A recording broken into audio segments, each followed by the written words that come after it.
থামো, সামনে নদীর ধারে থামো। ভয়ঙ্কর ওই বাচ্চা দুটো হুকুম করলো আমায়, কিন্তু থামবার আগেই সাইকেলের সামনের চাকাটা গিয়ে লাগলো একটা পাথরে। ব্যাস।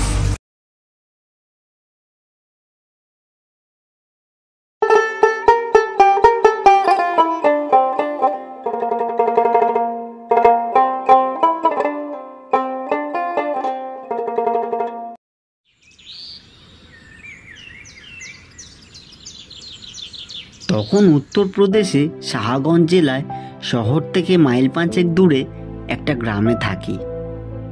যাতায়াতে একমাত্র উপায় বলতে সাইকেল। কখনো সখনো চাষিরা তাদের নিজের গরুর গাড়ি চড়তে দিলে সে আলাদা কথা। তবে রাস্তা খারাপ হলেও বা নিজে ভালো চালাতে না পারলেও আমি সাইকেলেই যেতে বেশি পছন্দ করতাম, কারণ অনেক তাড়াতাড়ি পৌঁছানো যেত। প্রায় রোজই শাহগঞ্জে যাই, কখনো চিঠিপত্র তুলতে, কখনো বা খবরের কাগজ কিনতে। আর গেলেই অগন্তি কাপ চা খাওয়া আর দোকানদারদের সঙ্গে দিদার আড্ডা। সাইকেলে করে গায়ে ফিরতে ফিরতে সন্ধে প্রায় 6টা বেজে যায়। জঙ্গলের মধ্যে দিয়ে নির্জন রাস্তা, মানুষের যাতায়াত নেই বললেই চলে। শীতের দিনে 6টার মধ্যে ঘুরঘুরটি অন্ধকার নেমে আসে, অতএব সাইকেলে একটা লণ্ঠন ঝোলাতে হয়। সেদিন সন্ধে ফিরছি, প্রায় অর্ধেকটা পথ চলে এসেছি। এমন সময় দেখি প্রায় রাস্তার মাঝখানে একটা বাচ্চা ছেলে দাঁড়িয়ে। দেখে থমকে দাঁড়িয়ে পড়লাম। কি ব্যাপার, জঙ্গলের ভেতরে এই এত সন্ধেবেলায় বাচ্চা কি করছে?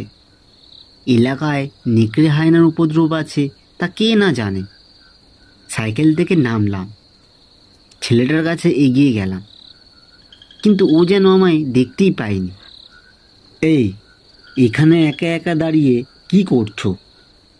জিজ্ঞাসা করলাম। ছেলেটা আমার দিকে না তাকিয়েই জবাব দিল, অপেক্ষা করছি। অপেক্ষা? কার জন্য? মা বাবা? না, দিদি। দিদি? কিন্তু কই, আসার পথে কাউকেই তো দেখলাম না। অবশ্য হতে পারে সামনে কোথাও সে দাঁড়িয়ে আছে। তুমি একটা কাজ করো, আমার সঙ্গে এসো, যেতে যেতে সামনেই তার সঙ্গে দেখা হয়ে যাবে হয়তো, বললাম আমি।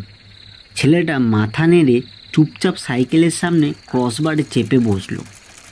মুখটা দেখা যাচ্ছিল না অন্ধকারে, তাছাড়া মুখখানা সামনের দিকে ঘুরিয়ে বসেছিল সে। উল্টো দিক থেকে কনকনে ঠান্ডা হাওয়া দিচ্ছিল।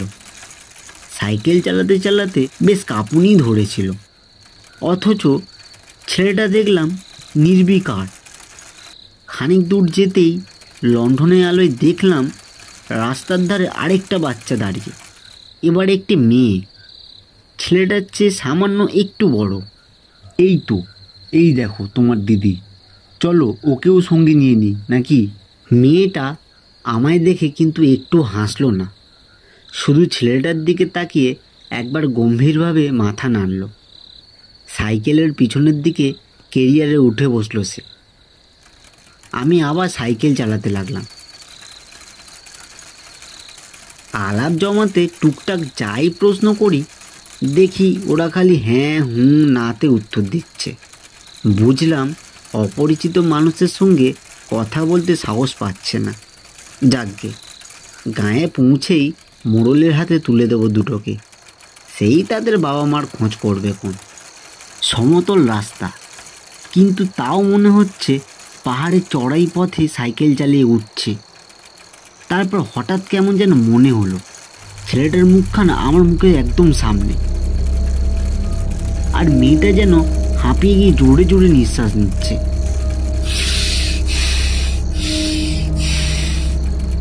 সাইকেলটা যেন ওই চালাচ্ছে। এই ঠান্ডাতেও ঘাম ঝরতে শুরু করলো আমার, দমটা আটকে আসছিল। আচ্ছা, একটু জিরানো যাক। হ্যাঁ, দুজনে একসঙ্গে চেঁচিয়ে উঠল।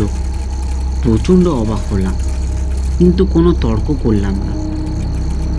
একটু পরে যখন ভাবছি বাচ্চাগুলোকে অগ্রাহ্য করে এবার একটু থামতেই হবে, ঠিক তখনই চোখে পড়ল সাইকেলের হ্যান্ডেলবারের উপর রাখা ছেলেটার হাত দুটো। লম্বা, কালো, লম্বুস। ভয়ে নিজের হাত দুটো কেঁপে উঠল। সাইকেলটা সামলাতে না পেরে রাস্তায় প্রায় উল্টেই পড়ে যাচ্ছিল। সাবধানে, দেখে চালাও। এইবার তাদের হেরে গলা শুনে আটকে উঠলাম। বাচ্চার গলার মতন কই শোনাচ্ছে না তো। চট করে পেছনে তাকিয়ে দেখলাম, যা আশঙ্কা করেছিলাম ঠিক তাই। মেয়েটার বিরাট বড় মোটা মুখ, কালো লোমস পাগুলো মাটিতে ঘষতে ঘষতে টেনে নিয়ে যাচ্ছে। থামো, সামনে নদীর ধারে থামো। ভয়ঙ্কর ওই বাচ্চা দুটো হুকুম করলো আমায়, কিন্তু থামবার আগেই সাইকেলের সামনে চাকাটা গিয়ে লাগলো একটা পাথরে। ব্যাস, সাইকেল পড়লো উল্টে, ধপাস করে ধুলোর মধ্যে ছিটকে পড়লাম আমি।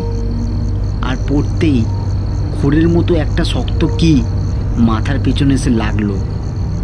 সঙ্গে সঙ্গে সব অন্ধকার। যখন জ্ঞান ফিরল, দেখি চাঁদের আলো নদীর উপর চিকচিক করছে। বাচ্চা দুটোকে কোথাও দেখতে পেলাম না। উঠে বসে জামা কাপড় থেকে ধুলো ঝাড়ছি। হঠাৎ কানে এলো ছপাং ছপাং শব্দ। নদীর দিকে তাকিয়ে জ্যোৎস্নার আলোতে দেখলাম কাদা ঘোলা জলেতে বসে একজোড়া ছোট কালো মোষ তাকিয়ে রয়েছে আমার দিকে।